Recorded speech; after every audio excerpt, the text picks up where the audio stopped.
Long ago, in a small town in Greece, there was a boy named Aristotle. Other children played games, but Aristotle? He stared at the sky and whispered, "Why does the moon change shape?" He watched ants building tiny roads and asked, "Why do they work together like that?"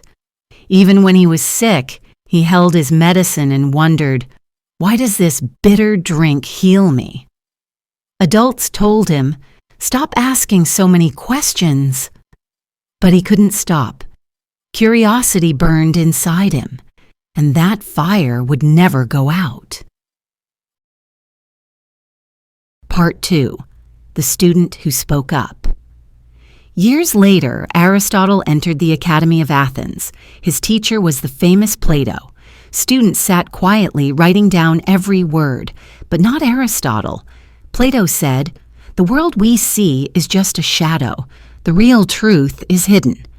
Most nodded, but Aristotle raised his hand. "But teacher, what about the tree outside? Shouldn't we study the tree itself, not just the idea of a tree?" The class froze. No one dared to challenge Plato, but Aristotle did. Plato didn't punish him. He smiled. He saw something rare, a student brave enough to think for himself. Part 3. The Teacher of a Future King. One day, the king of Macedonia sent a message, "Aristotle, come teach my son." The son's name was Alexander. He was clever, fierce, and hungry to learn. Aristotle didn't teach him only war. He took him outside. He pointed at the stars, the rivers, the trees. He said, "If you want to rule the world, first you must understand it. Knowledge is power." Years later, Alexander carried Aristotle's books on his journeys. Even as he led armies, he still read his teacher's words by firelight. Aristotle's lessons traveled with him, shaping not only a king, but the world. Part 4. The Walk and Talk Teacher. When Aristotle grew older, he started his own school. It wasn't like others. No walls, no strict desks. He and his students walked together under the open sky. They called it the Lyceum.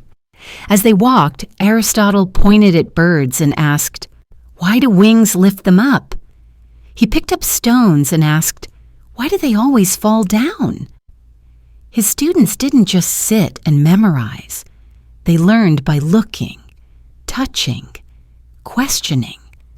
Knowledge became an adventure. That's why people said, "Aristotle teaches while walking." And maybe that's the best way to learn. Moving, seeing, feeling the world. Part 5. The Balance of Life.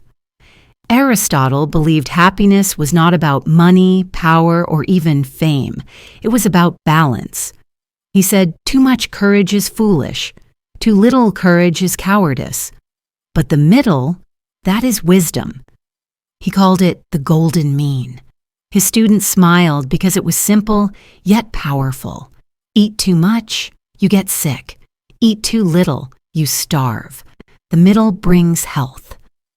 Aristotle's wisdom was not just for kings. It was for everyone, for ordinary people trying to live a good life. Part 6. The Explorer of Nature. Aristotle didn't just love books, he loved nature. He walked by the sea, collecting shells. He opened fish and wrote about their hearts. He studied bees buzzing in their hives and asked, "How do they work together without speaking?" He became one of the first biologists. He wrote down thousands of facts about animals, plants, and the human body. Some were right, some were wrong, but all showed his endless hunger to understand. To him, the world was a giant library, and every stone, star, and insect was a book waiting to be read. Part 7. The Legacy That Never Died. When Aristotle died, his school didn't. His books were copied, carried, and passed on for centuries. Romans studied him. Arab scholars translated him. In the Middle Ages, he was called simply the philosopher. His ideas shaped medicine, politics, science, and education. Even today, when you ask questions, search for balance, or study nature, you are walking in Aristotle's footsteps. He was not just a man of facts. He was a man of wonder, and he showed us that wisdom begins with one simple word: why?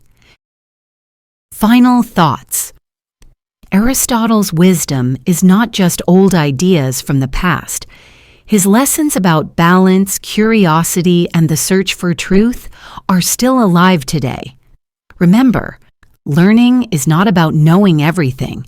It's about asking better questions and living with balance. If this story inspired you, please give it a like, share it with a friend who loves learning, and subscribe to Daily English Story. Together, we can grow in wisdom and improve our English one story at a time.